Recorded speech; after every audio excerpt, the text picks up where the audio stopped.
A las afueras de León, el templo de la Virgen del Camino nos sitúa en el llamado itinerario francés a Santiago, que entre León y Astorga coincide con la Ruta de la Plata.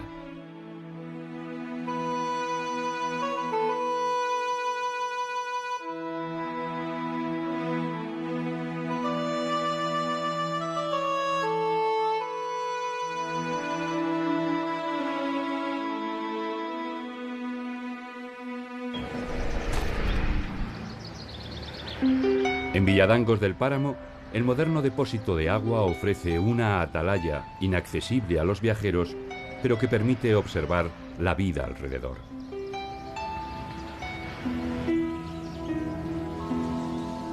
Huesos humanos forman el empedrado de la cancela de la iglesia de Villadangos. Vértebras de esqueletos desenterrados del antiguo cementerio anejo. Alguien quiso mostrarlos de forma permanente en suelo sagrado como homenaje a peregrinos muertos y enterrados aquí sin alcanzar su meta. Aunque también es posible que estos huesos pertenezcan a guerreros medievales de este pueblo que combatieron en Clavijo y fueron testigos de una de las batallas más importantes de toda la Reconquista.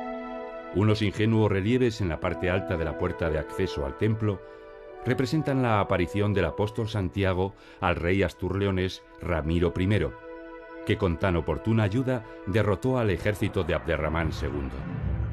Se ve que el santo atacó a los musulmanes con mucho ímpetu y violencia.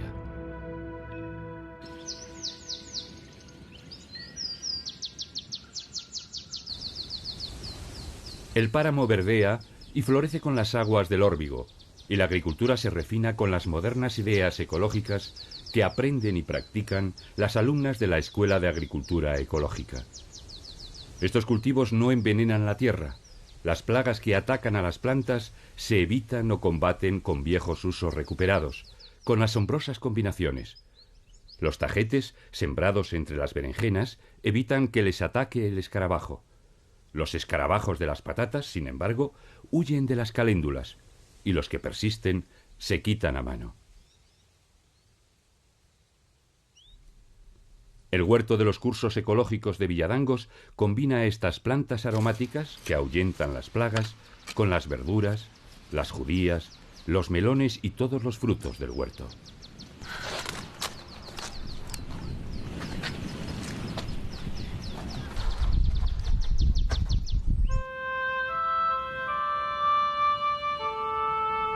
Una antigua zona pantanosa convertida por los vecinos en los años 40 en un estanque de agua para el riego de los campos, vuelve a su origen. Abandonado su uso agrícola, la charca se ha convertido en un humedal protegido donde habitan y se reproducen miles de aves de distintas especies. El aguilucho lagunero observa a los omormujos, los zampullines, los ánades y las fochas, ante la indiferencia del papamoscas.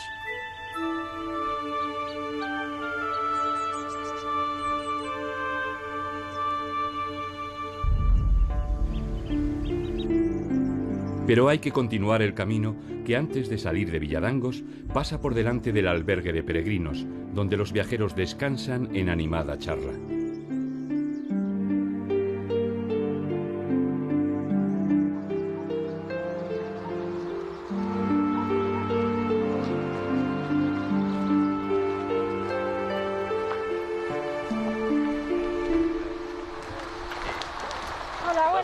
Hola, buenas tardes.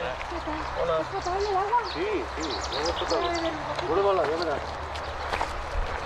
Voy a hacer a Villanueva del Carrizo. Pues mira, Villanueva queda hacia allá. Queda hacia allá, luego giras a la izquierda y tiras todo enfrente. Si quieres vamos contigo. Vale. ¿Es buena el agua? Sí, está muy buena. Vamos por allá.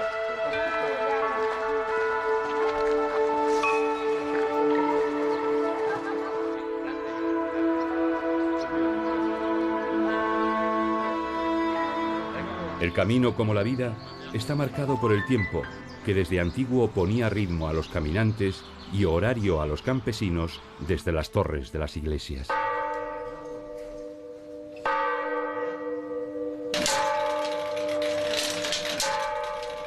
Un italiano llamado Pacífico construyó en el siglo VIII un reloj accionado por pesas. A comienzos del siglo XIV, el sistema era habitual en los relojes de algunas iglesias europeas. Estos relojes de pesas ganarían precisión cuando Galileo Galilei enunció la ley del péndulo a finales del siglo XVI. En Santa Marina del Rey, un herrero construyó en ese mismo siglo este reloj sin tornillos que funciona desde entonces con precisión relajada.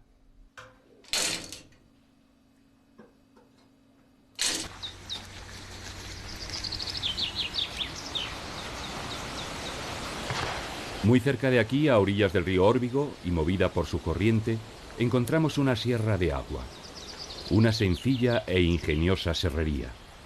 El agua mueve con la misma eficacia que las piedras de los molinos la sierra que transforma los troncos en tableros para puertas, ventanas o muebles. Las llamadas sierras de agua abundaron en muchos lugares de España donde los ríos y los bosques se complementaban en beneficio del hombre, pero envejecieron con sus dueños y con ellos se jubilaron, como esta de Santa Marina del Rey. Baudilio y Carmen, en un ejercicio de nostalgia, han puesto en marcha su sierra para nosotros.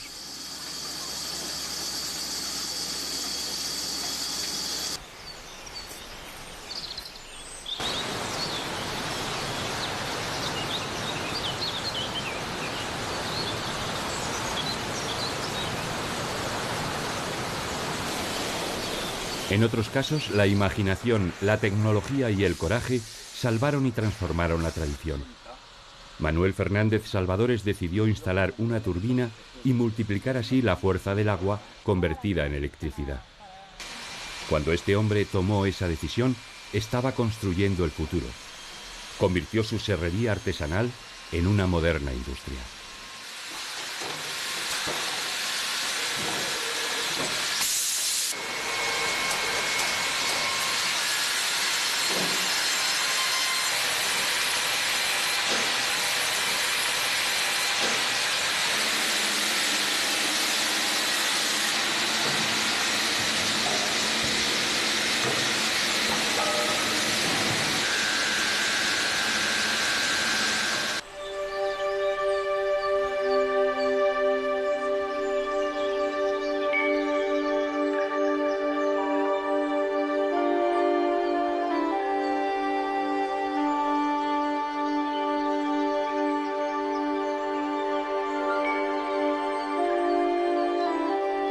En esta feraz vega del río Órbigo hubo en otro tiempo, además de sierras de agua, buen número de molinos, alguno de los cuales, ya abandonado, Plata desea fotografiar.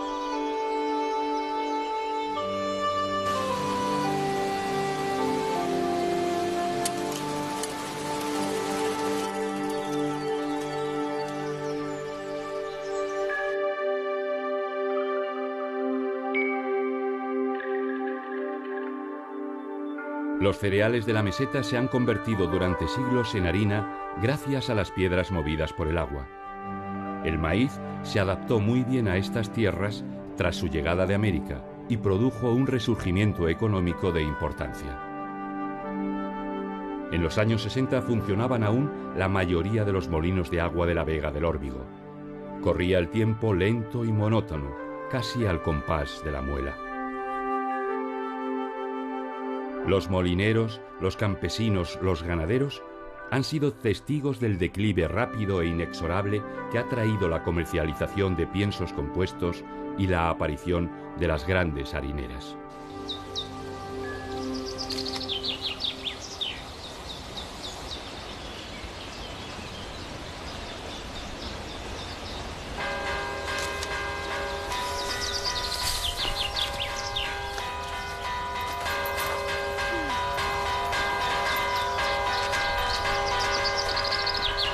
Villavante celebra todos los años un encuentro de campaneros que compiten en este arte antiguo de tocar las campanas.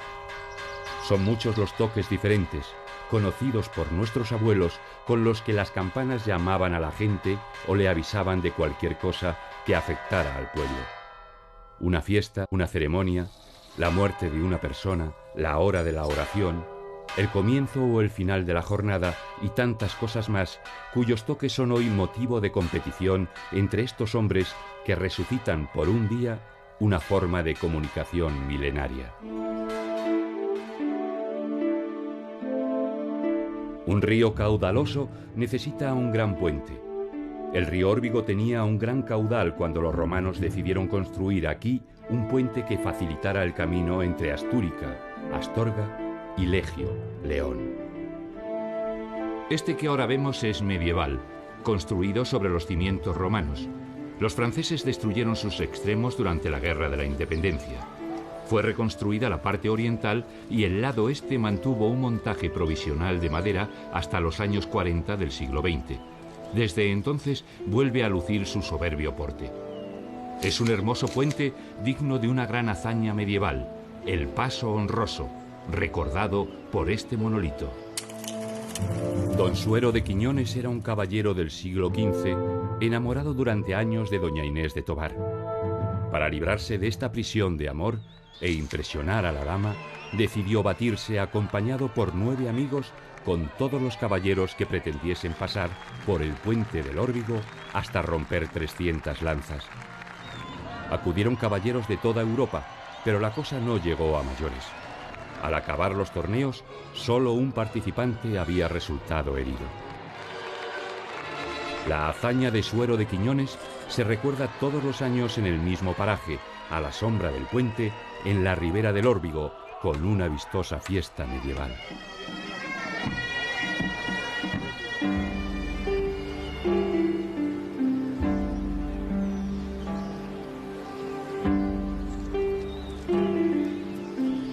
A finales del siglo XVI, sobre la orilla derecha del río, en torno a un hospital fundado por los caballeros de San Juan de Jerusalén para atender a los peregrinos, se formó una población que acabó llamándose Hospital de Órbigo. El viejo hospital ya no existe, pero los peregrinos siguen encontrando refugio en este pueblo. El albergue parroquial de Hospital de Órbigo, esta bella casa típica leonesa con patio y huerto, fue donada a un antiguo párroco que la legó a su vez a la parroquia. Ahora es residencia y despacho parroquial y albergue de peregrinos. Aquí la relación es fácil y la información sobre el camino necesaria. Dejando atrás San Justo de la Vega, que según Jovellanos fue en otro tiempo lugar de mucha industria de sayales franciscanos, es bueno llegar a Astorga a pie, como los viajeros medievales, por este pequeño puente construido sobre cimientos romanos. Todo en Astorga está sobre bases romanas. Los astorganos se olvidaron de Roma, después de tantos siglos y de tantos cambios. Los suevos, los visigodos, los musulmanes. 20 siglos de historia les hicieron olvidarse de Roma. Pero desde hace un tiempo se están reencontrando con su pasado romano y lo están haciendo aflorar.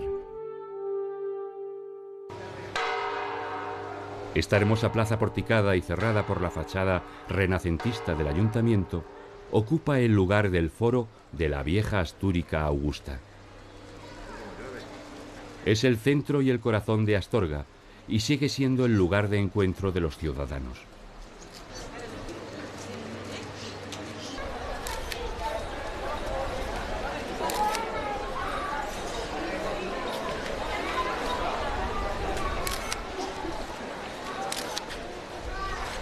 ¡Plata, chica! ¡Gonzalo! ¿Qué tal? ¿Encontrarte? Va, no seas tonto, ¿cuánto hacía que no nos veíamos? 3 o 4 años por lo ¿Más? menos. 6. 6. Pero cuéntame, ¿qué te trae por Astorga? Pues te cuento, estoy volviendo de Santiago ahora, que he hecho el camino y he obtenido la gran perdonanza. ¿Qué es eso de la gran perdonanza? Pues es el documento que me acredita que yo he conseguido el jubileo. Anda, ¿y vas con alguien de la promoción? Que va, solo. He ido como un verdadero peregrino, he andado más de 100 kilómetros solo con mi mochila. Y una experiencia muy bonita. ¿Y tú qué tal? ¿Qué haces por aquí? Pues nada, estoy haciendo la Ruta de la Plata. ¿Estás alojado en Astorga o Sí, estoy en un albergue aquí al lado de la catedral. Muy bonito, por cierto. Oye, ¿te vienes y tomamos un café allí y me cuentas? Porque me tienes que contar un montón. También tienes que contar muchas cosas. Al... ¡Uy! Pues...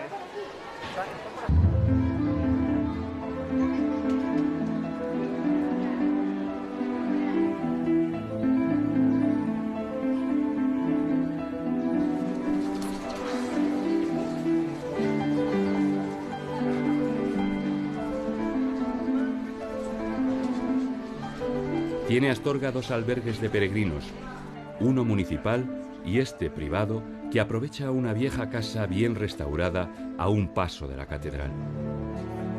Los peregrinos hallan en estos lugares mucho más que hospedaje.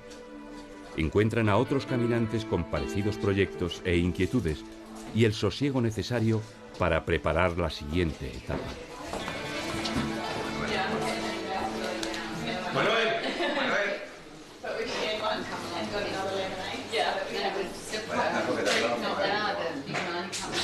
Las casas de los romanos, o de los romanizados, eran muy parecidas en todo el imperio.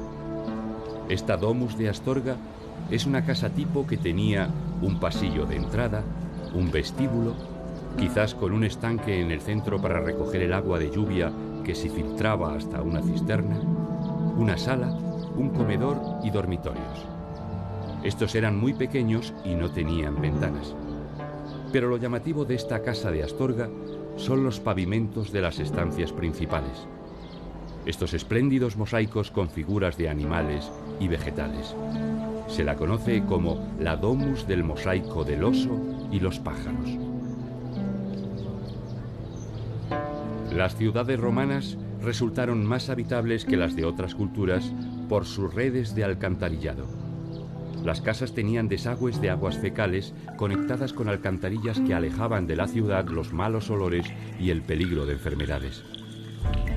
Astorga utiliza aún después de 2000 años la red de cloacas de su época romana, de la que han aislado esta galería para que pueda ser visitada.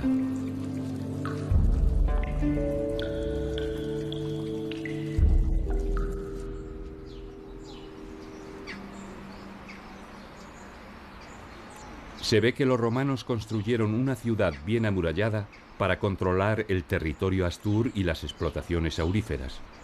Esta es muralla medieval, construida sobre la base romana del siglo III a.C.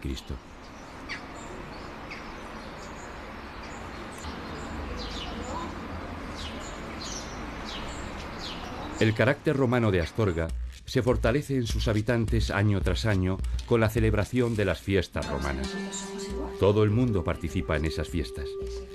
Plata se ha encontrado con Marta, que en la mejor tradición hospitalaria de su ciudad le ha invitado a participar en las celebraciones.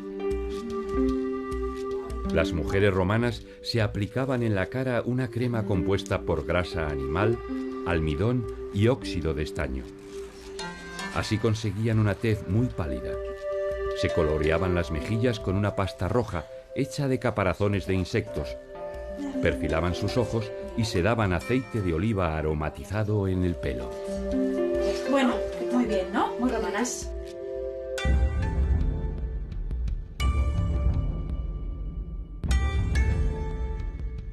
Los romanos eran muy aficionados a los festejos. Los espectáculos eran gratuitos y había muchas fiestas. Durante el año había más días de fiesta que de trabajo. En las fiestas de de Astúrica Augusta, no hay fieras que se coman a los cristianos, pero sí gladiadores y exhibición de artilugios de guerra. También se recuerdan las luchas entre astures y romanos, que ganaron los romanos en época de Augusto.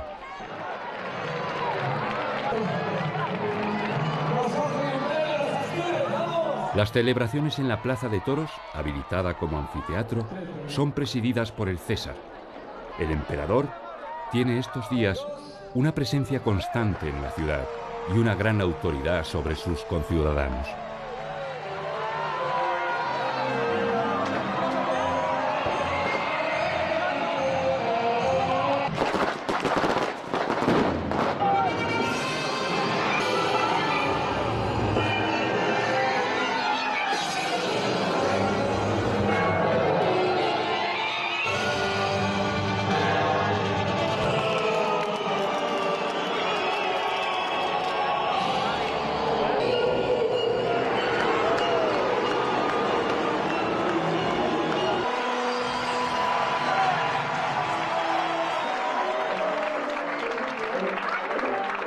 Tras un día de tanto ajetreo, hay que reponer fuerzas.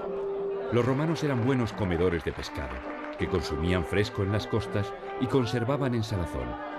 En tierra adentro, como Astorga, consumían pescado salado y peces de los ríos de la zona.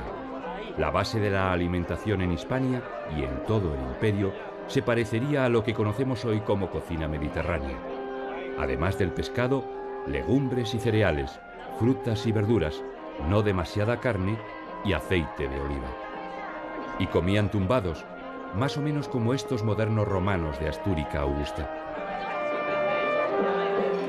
Los astures no se acostumbran a esa postura, aunque empiezan a romanizarse, prefieren comer sentados. El César circula también en efigie en los denarios de curso legal que durante las fiestas conviven con los euros.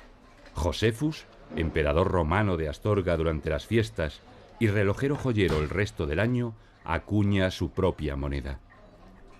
Nunca un emperador se ocupó más directa y personalmente de las finanzas del imperio.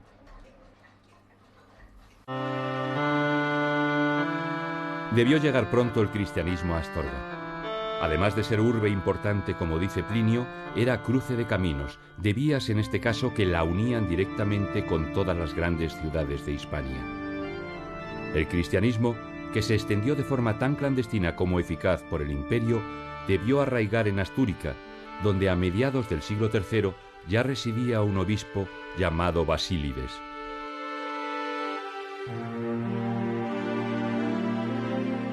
La catedral actual se comenzó a construir en 1741 como ampliación de la anterior, una pequeña catedral románica de los siglos XI y XIII de la que apenas quedan indicios.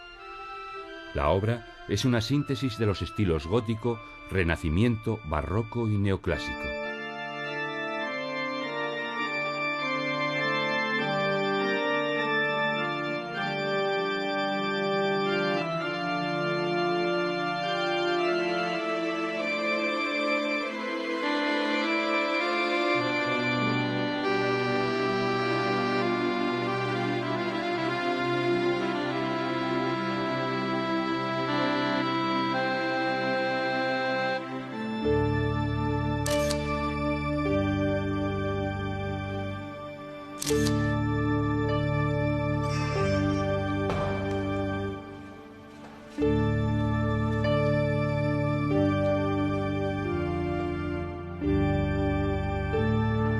El retablo hispano-flamenco del siglo XVI aparece al fondo del presbiterio como un bellísimo resumen del programa teológico del Concilio de Trento que subraya las diferencias entre el pensamiento católico y el protestante de los seguidores de Lutero. Gaspar Becerra, su autor, hombre de su tiempo al fin y al cabo, no quiso sustraerse al debate y los conflictos europeos de la época.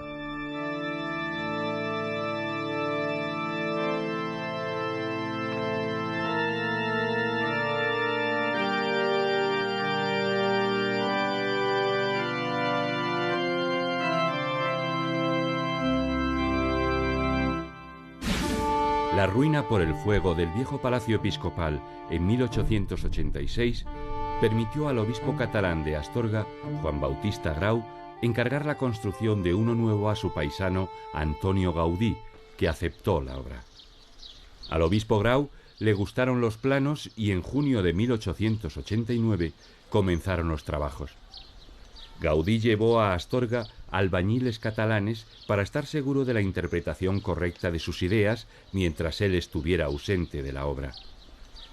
A pesar de esa precaución, los tres grandes arcos abocinados del pórtico de entrada no se lograron hasta que Gaudí ayudó con sus propias manos. Antes se habían caído un par de veces.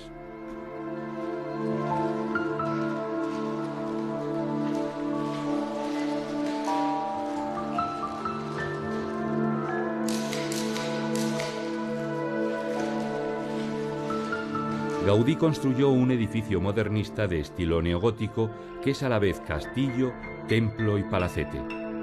En cada detalle está su marca, desde las vidrieras hasta el diseño de los ladrillos esmaltados de las nervaduras de las bóvedas. Los ladrillos fueron fabricados en Jiménez de Jamuz, un pueblo de la Vía de la Plata con mucha tradición alfarera.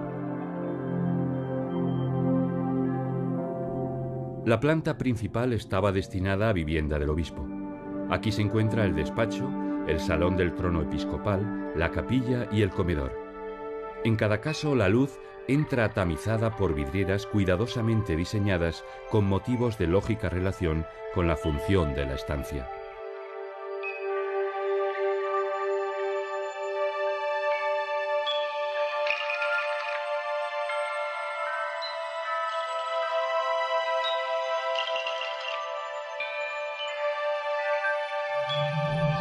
La tercera planta del edificio no pertenece a Gaudí.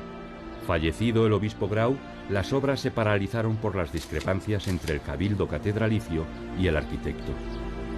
Años más tarde, un nuevo obispo intentó el regreso de Gaudí y, al no conseguirlo, encargó la finalización del palacio al arquitecto madrileño Ricardo García Greta, que creó la tercera planta y remató la cubierta.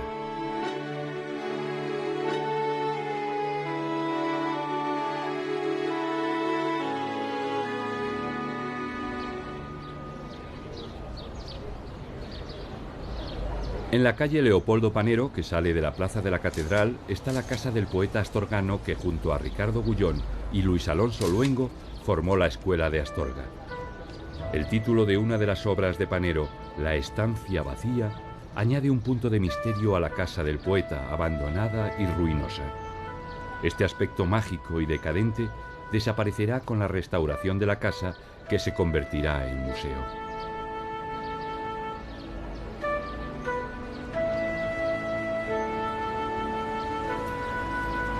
Bueno, Plata, hoy te voy a enseñar cómo vamos a cocinar en nuestra humilde cocina.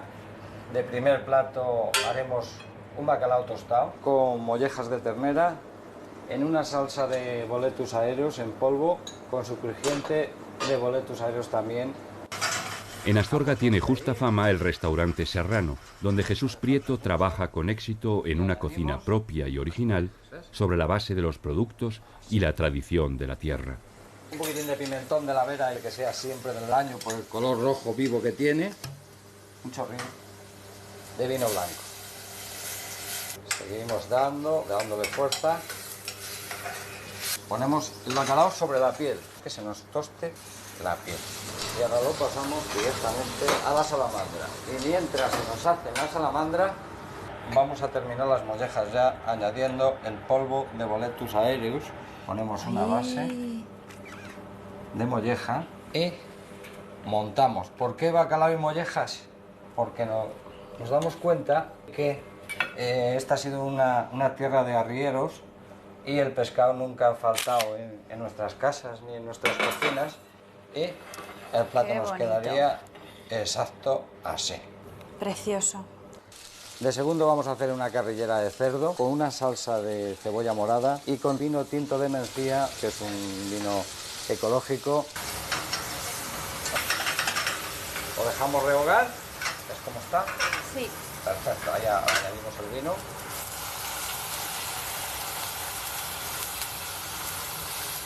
Hay que ser generoso con el vino porque si es una salsa al vino tinto de Mencía, pues lógicamente tiene que tener su vino. ¿Ves cómo queda? Una salsa, ¿ves el color que le ha dado? Sea cual sea el postre, tendrá una base de mantecada de Astorga, el dulce más famoso de la ciudad.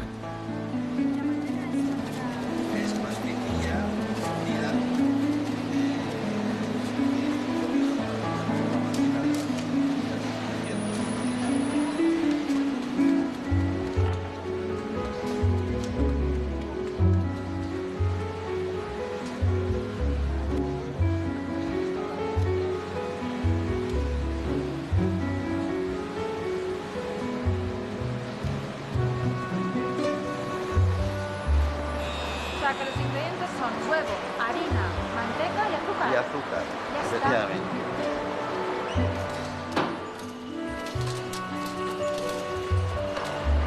Y de aquí ya al horno.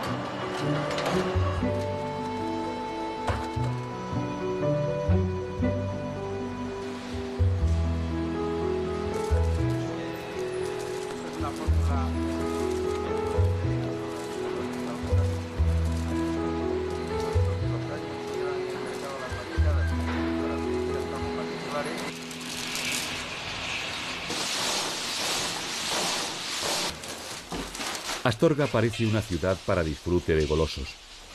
En los años 50 había 30 fábricas de chocolate, que el tiempo y el empuje de las grandes marcas han reducido a 2. Esta es una de ellas, como se ve, pequeña y totalmente artesana. Y ya se empieza a girar.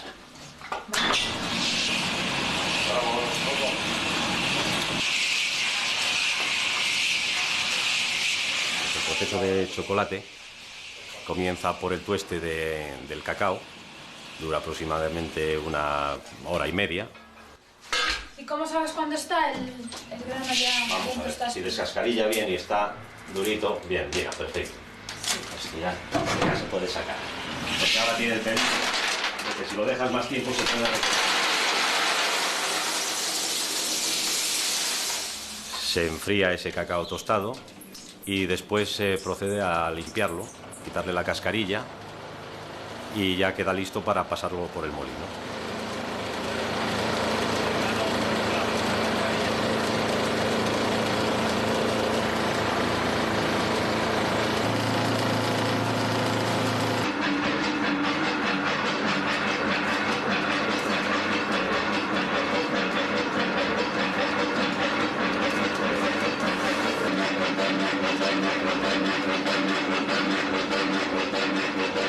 Una vez que se pasa por el molino, bueno, pues ya es cuestión de hacer la mezcla en el galé, que es la máquina que uso yo para ese proceso. Se mezcla cacao, concretamente en el chocolate de acera, la taza, un poco de harina y azúcar. Y se tiene ahí hasta que va ablandando la pasta y finalmente se le añade un poco de lecitina de soja.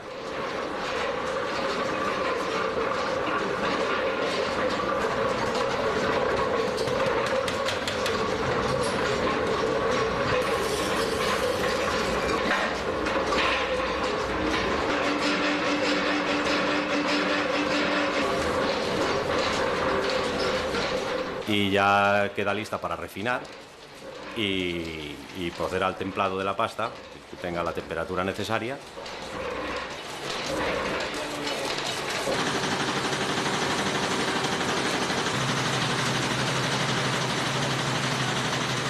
Se pesa, se pasa por una máquina que es la pesadora y acto seguido pues a los moldes y a enfriar en la cámara.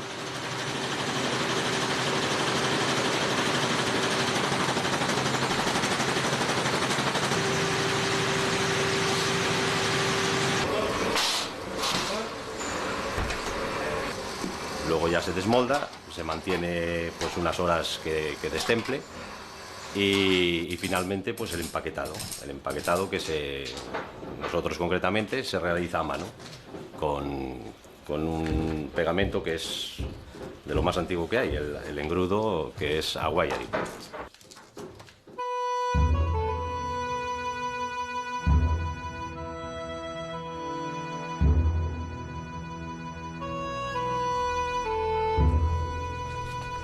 La salida de Astorga hacia Santiago de Compostela por el camino francés descubre enseguida un pueblo detenido en el tiempo, Castrillo de los Polvazares, un pueblo museo que los turistas visitan para saber cómo eran las aldeas maragatas hace siglo y medio.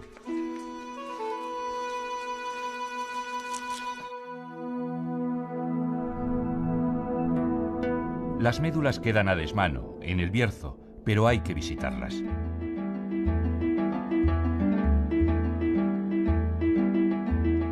Las médulas fueron minas de oro explotadas por los romanos, pero no unas minas de oro cualquiera, sino la mayor explotación aurífera de todo el imperio.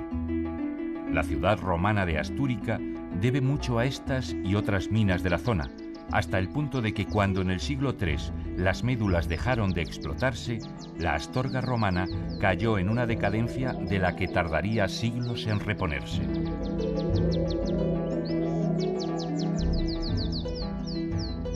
La forma que utilizaron los romanos para extraer el oro fue el derrumbe de los montes, como explica Alfredo Rodríguez. A lo largo de una compleja red de canales, algunos de los cuales llegaba a tener más de 100 kilómetros de distancia, los romanos iban trayendo agua hacia las partes más altas de las médulas. Ahí se iban acumulando en grandes estanques que posteriormente irían a estanques más cercanos a la zona de explotación propiamente, donde los mineros estaban excavando en el interior de la montaña galerías. Estas galerías no tenían salida al exterior, aunque ahora las veamos en el resto de la explotación con esos grandes hundimientos y esas grandes bocas, y se van entrecruzando tratando de formar una mina interior. Una vez que ese estanque estaba lleno de agua, se abrían las compuertas y las galerías se inundaban de agua. Por un lado, la fuerza del agua, el propio arrastre del agua, y por otro lado, las grandes bolsas de aire que se acumularían al final de esas galerías provocarían el destrozo, provocarían la ruina de la montaña. Este aluvión tremendo de lodo bajaría por las laderas de las médulas. En esta zona tendrían los ágogae unos pequeños canales cubiertos en su fondo con ramas de urz o ramas de carqueixa, que permitiría que el polvo de oro de las médulas quedaría enganchado en esas ramitas. Y al final provocaron la formación del único lago que se ocasiona en la Edad Antigua por la obra del hombre, el lago de Carucedo.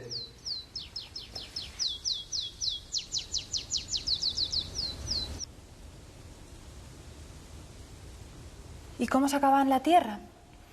Bien, no se han encontrado restos arqueológicos de los útiles que empleaban para sacar la tierra de las galerías hacia el exterior. Por tanto, los arqueólogos concluyen que tenía que ser algún tipo de materia vegetal. Concretamente, parece ser que de esparto, unos cestos de esparto. ¿Y quién trabajó aquí? Porque lo más fácil es suponer que fueron esclavos. Bien, cuando en los años 60 se empieza a estudiar toda la minería del oro del noroeste de la península, se piensa que son poblaciones esclavas, ¿no? Los actuales equipos de arqueólogos concluyen que una población esclava no se podía soportar sobre el terreno, no podía alimentarlo, el Imperio Romano no podía alimentarlo. Entonces era mucho más fácil la propia población de la zona, que figura en el derecho romano como peregrini. ¿Qué cantidad de oro se sacó de aquí? Pues en los 200 años que los romanos estuvieron en la zona, sacaron aproximadamente unos 5.000 kilos de oro. Hoy, con nuestra mentalidad, nos puede parecer una cifra ridícula, pero realmente era una cantidad importante.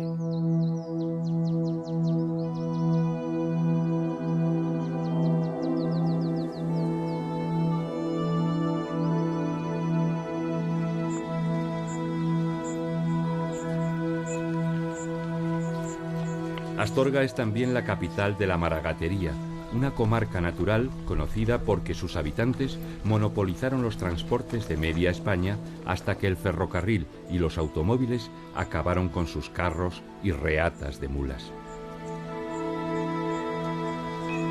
Santiago Millas es el pueblo más importante de la maragatería arriera.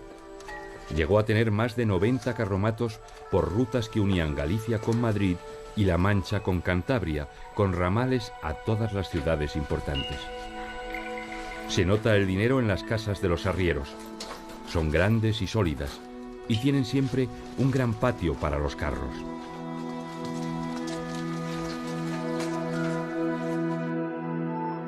Un pequeño museo en una casa maragata y arriera nos familiariza con todo el utillaje de ese viejo oficio y nos acerca a tipos importantes que tuvieron relación con este negocio.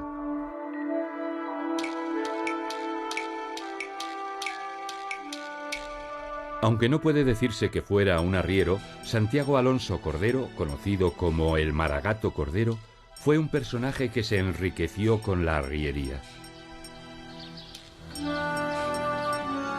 Fue guerrillero contra los franceses, líder liberal, diputado en Cortes, conspirador. Fue uno de los hombres más ricos de su época. Era un hombre muy activo y emprendedor que impulsó grandes industrias. Los primeros altos hornos de España se instalaron en la cuenca minera leonesa, promovidos por el Maragato Cordero. Compró el convento de San Felipe en la Puerta del Sol de Madrid, procedente de la desamortización, y construyó un gran edificio que todavía existe. Murió en una epidemia de peste que asoló Madrid en 1865, cuando era vicepresidente de la Diputación.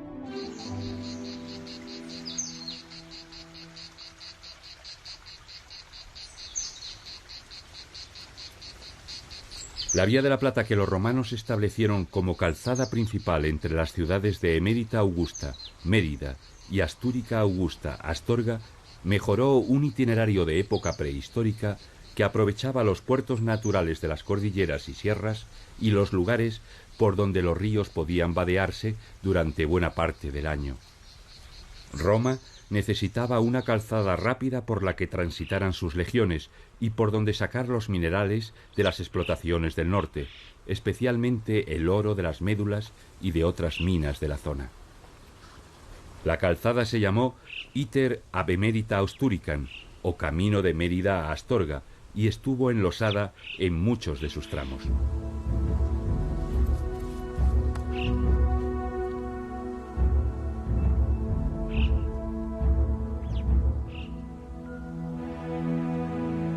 La antigua vía es vigilada desde su otero por el santuario de Castrotierra, que ocupa el lugar de un castro prehistórico.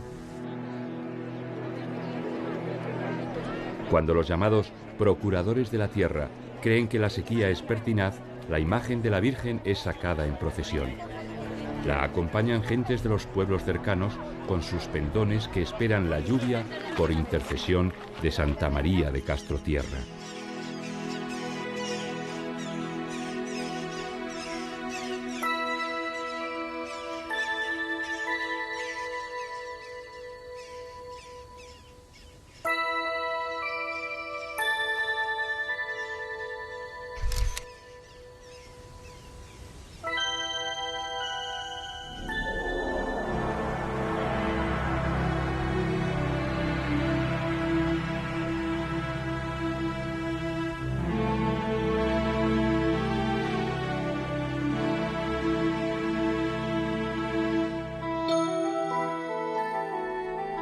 La construcción de un palacio de verano, de veraneo diríamos ahora, por el rey Alfonso V de León, da nombre y vida a este pueblo en la Alta Edad Media, que entonces se llamó, como es lógico, Palacios del Rey.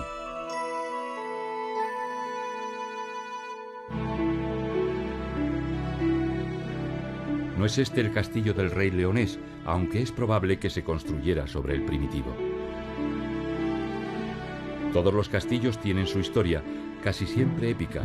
Casi todos mantienen las huellas de los personajes que los habitaron, y muchos conservan en su ruina el recuerdo de quienes los destruyeron.